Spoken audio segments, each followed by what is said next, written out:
let's talk more markets with Dharmesh Shah joining us from ICICIdirect. Dharmesh, good morning. Thank you so much for chatting with us. Just want to start by getting your view on the markets. How should one navigate this turbulent, volatile phase? Yeah. Good morning. Yeah, definitely. I think so. The market seems to be taking a pause after the almost 500 points rally in the Nifty. We believe, I think so, going forward, 9,000 to 8,800 has been a very strong base formation where we have seen a lot of consolidation for the month of May. Maybe possibility 2-3 days breather cannot be ruled out after a sharp move from 9,000 to 9,500. We believe eventually market should be heading towards 9,900 in the coming days. I would say in the month of June. We will see the market heading towards 9,900, which is again a 50% retracement of this fall from 12,000 to 7,500. So more likely, I think so. We are trading with a very positive bias, and maybe some bit of a breather cannot be ruled out. But we believe any dip towards 9,200 to 9,300 should be looked as a buying opportunity for a target of 9,900. But yeah, definitely some bit of a volatility will definitely be there on the back of global cues. But if you notice one thing, we have been following the US market very closely. There is a strong correlation between the India and the US. US market has already retraced 61% and we are almost near the 38%. We believe, I think so, this catch-up exercise in Indian market should get followed in the coming days, where we will be heading towards 50% retracement, which is around 9,900.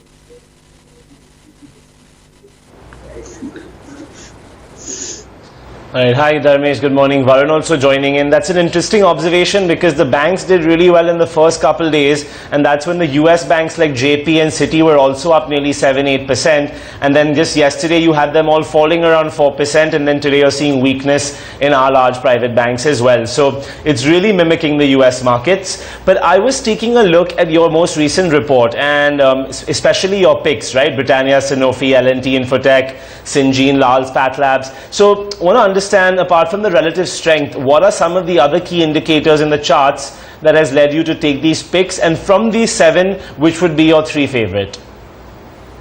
Okay, too difficult to predict the top 3, but yeah, definitely if you look at our report, I think so, there is always a good saying that, and market, there is a wisdom always that there is always an opportunity in always adversity, and to find that stocks in such an unfavorable, uncertain market, it's very difficult and it's very challenging. And people generally makes mistake to buy the stocks which have seen a good correction and the cheap valuation, and they make the mistake and the stock get corrected for a long time. Now, what we did in the analysis in our report is that if you look at the history of the market, there have been 3 major falls in the market in 1997, 2000, 2008. Most of the time, what is observed we have that whenever market corrects more than 40%, after correction, market requires some bit of a bottoming formation. When we say bottoming formation, it takes 6 to 9 months for bottoming formation. And in this bottom formation, there are certain stocks or certain sectors, I would say, which likely to outperform even in this correction. If you go back to the history of 2000, Infosys, Wipro, 98, classic example, they have been outperformers even in that fall. 2000 was a classic, 2003 was a classic example for Larsen, SKF Bearing, Eicher Motors, and 2008 was a classic example for Maruti, or you can say something Hero Honda, Lupin. They have been into the bottoming formation. We believe, I think so, history should repeat itself. Even in this current fall, we see the sectors like pharma, IT, chemicals, and insurance have been clearly relatively outperforming the market. We believe this could be the next leg of whenever we see a bottoming formation getting over for the market in the coming 6 to 9 months. We will see definitely, I think so, these are the sectors which should lead the rally. And when we talk for our technical indicators, we believe, I think so, 3 indicators has been the most important in technicals. One is price structure. When we talk for price structure, I think so, we believe in faster retracement. When we say faster retracement, is that the fall which has begun from Jan to March has seen a faster time retracement. So if you look at most of these pharma companies, they have seen a faster retracement of their fall. So it's clearly showing a structural turnaround.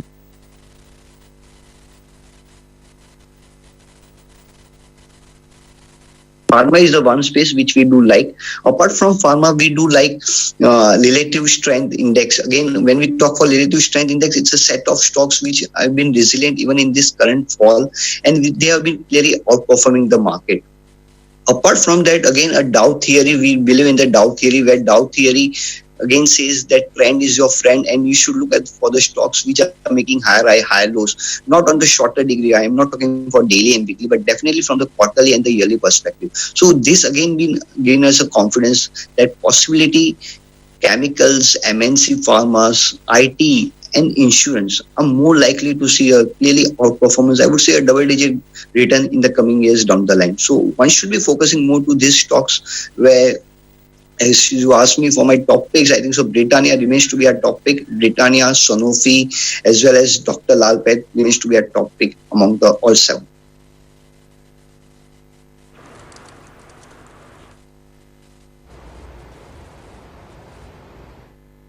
Taking a look at your top bets, most of them are from the broader markets, but it's really Britannia that stands out for me.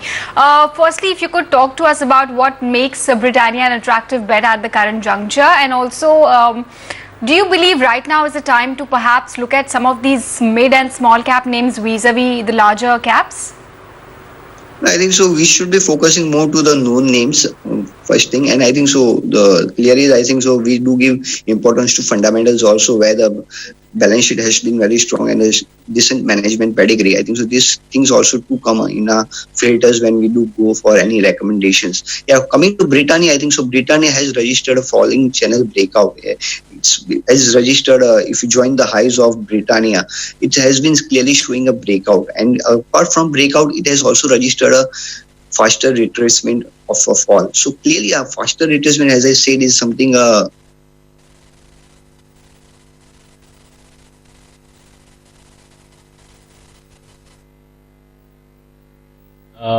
well, thank you so much for joining us this morning, Dharmesh. It was a real pleasure chatting with you, and we look forward to doing that sometime again in the near future.